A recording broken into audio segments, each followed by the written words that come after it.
So here we are on the Skyline Trail in lovely Blue Hills Reservation, and I just wanted to say a few things about Blue Hill while we're on the subject of Blue Hill Reservation. It's kind of interesting. The name of the Commonwealth of Massachusetts, the name Massachusetts actually identifies the Native American group that was living in the what's now the Boston area. They called their language the Massachusetts language. The Bible was actually translated into the Massachusetts language. It was written. In addition, the name Massachusetts in that language means the people who lived at the big hill, and obviously that probably had some great significance to the Puritans and the Pilgrims, or the Puritans, because the Puritans were the ones who settled in Boston, were the ones who had interaction with the Massachusetts people. But it had significance to them and their idea that they were the elect of God, and they had met these other people who were the people at the hill. Now they just had to build the city on the hill. And of course, they were not discussing the people. When the Massachusetts people were talking about the Great Hill, they were not talking about Beacon Hill. They were referring to Blue Hill in Milton, which was the center of their lands.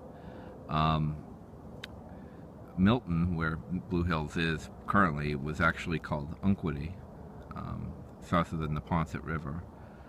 And it's kind of interesting to note, after initially there were two groups of the Massachusetts Indians who split over the question of whether they would become Christian. One of them was led by Waban, and Waban is now the name of a village in Newton, the Newton area. The other group did not want to become Christian. The first sachem or sagamore who became Christian among that group, who were living at the area which is now Canton, which was previously called Ponkapog, were led by a leader named Chickatawbit. So if you visit the Blue Hills Reservation, you'll see that there was a road through here, and or there is a road through here called Chickatawbit Road that identifies the sagamore who brought that group, that clan, or that faction of the Massachusetts Indians into the fold of Christianity, if you want to look at it that way. So it's interesting. A lot of people don't know the meaning of the word Massachusetts. They know that it's not an English word, but they don't really know that it refers to Blue Hill in Milton. And it's sad to say that a lot of people don't know the colonial history of Massachusetts, which is very interesting. Specifically the way that the native peoples were treated, which was really abysmally poorly. For instance, there was a great peace between the English and the natives from the time that Massasoit and his group helped out the Pilgrims survive their first winter at Plymouth. And during the 50 years that Massasoit lived, there weren't a lot of major conflicts. After Massasoit passed away, another leader, whose Christian name was Philip, started a war against the English settlers. That was, of course, King Philip's War. And a lot of people don't know that was one of the bloodiest wars in American history. The only war that had a higher percentage of people involved in combat was the Civil War. So just a couple of little tidbits. I'm going to move on now. So, a good portion of this park is largely trails that are, I'm trying to get a focus here. A lot of the trails here are very wide and open. They're almost basically roads. But a good portion of the Skyline Trail is kind of rocky and a lot up and down. Not more than a couple hundred feet at a time. But if you're getting ready for like the Long Trail or the Appalachian Trail, or hiking, Wilderness, Maine or something, there is, if you hike end to end through the park, you can go through about nine miles of this. You gotta have somebody pick you up on the other side, or you can loop around. But you know, it's a good place. So we're out here on the top of the first hill.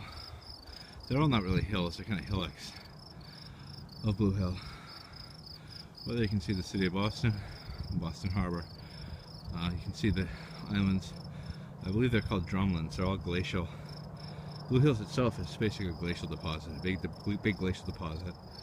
And you know, where there's a glacial deposit that forms an island, it's called a drumlin. There are also several kettle ponds around here, which are very, very steep and kind of deep glacial ponds.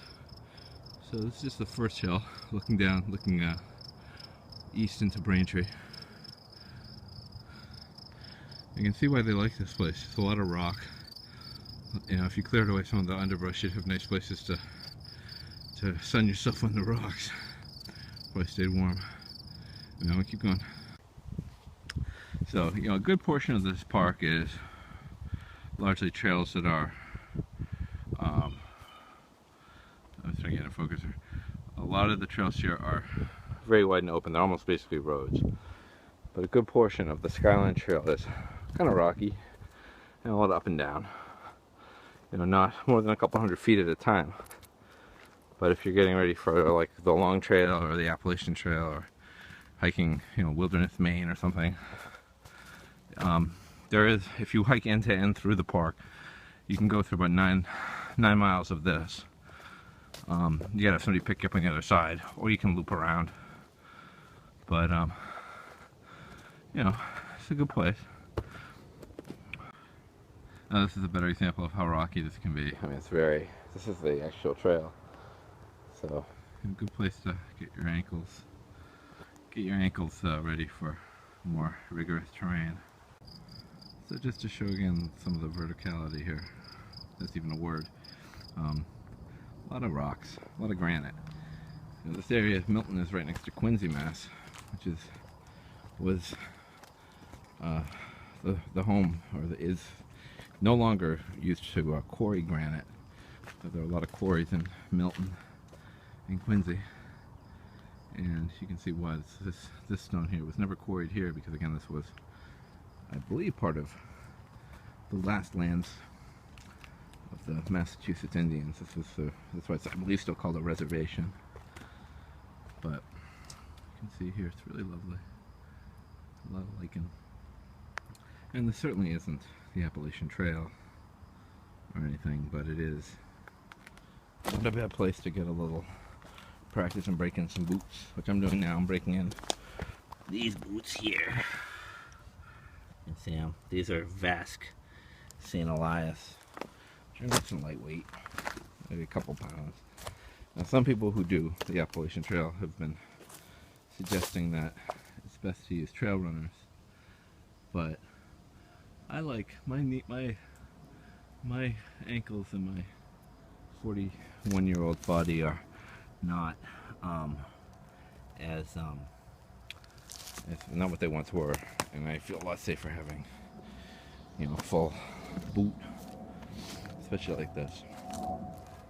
So if you come out here and you want to condition, you know, trail run, this is probably not a good place for mountain biking, but it's a good place to break in your boots and get some practice up and down. I mean, I'd say if you do the full 9 miles back and forth, that's 18 miles.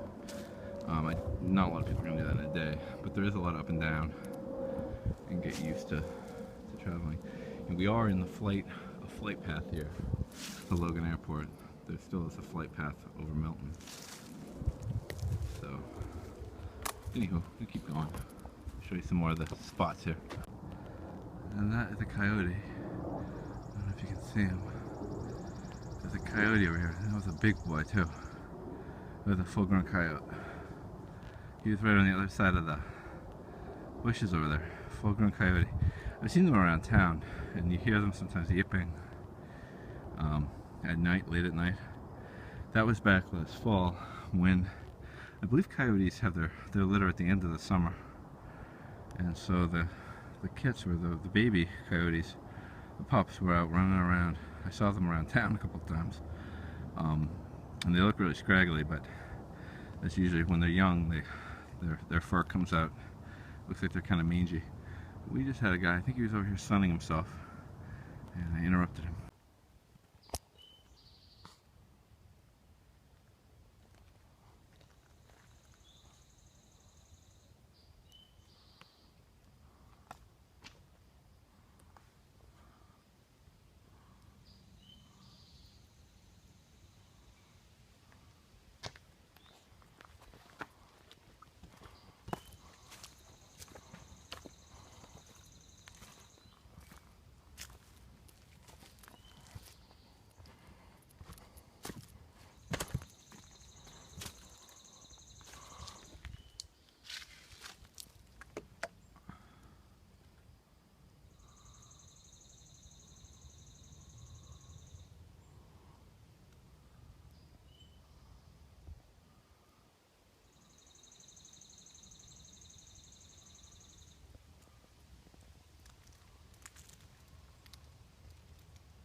Somebody wants me to leave.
this isn't accurate.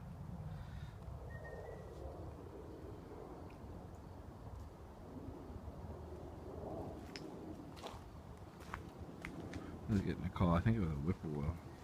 Yeah, I think it's a Whippoorwill. I believe. Could be someone else. I'm not expert at bird identification by their calls. It sounds like Whippoorwill. Anyway.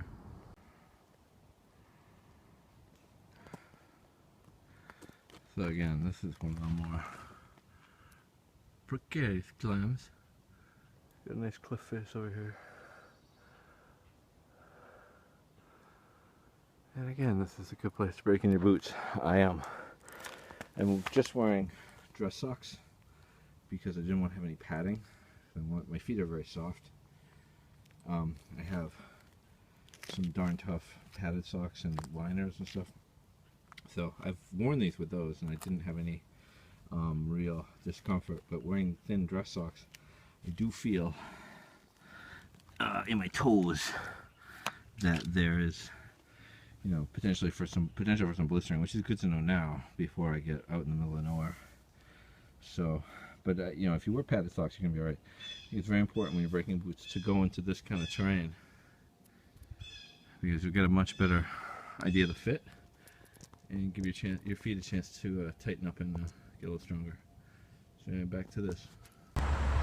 So back in my car, the eastern edge of the park is here. There's a big rank Granite Ave in Quincy, and just to give you some idea where we were walking, this is Randolph Ave here. This is 128, and that's Chickatawbit. We came from over here and went to about here. So thank you for joining me on my little walk. Bye.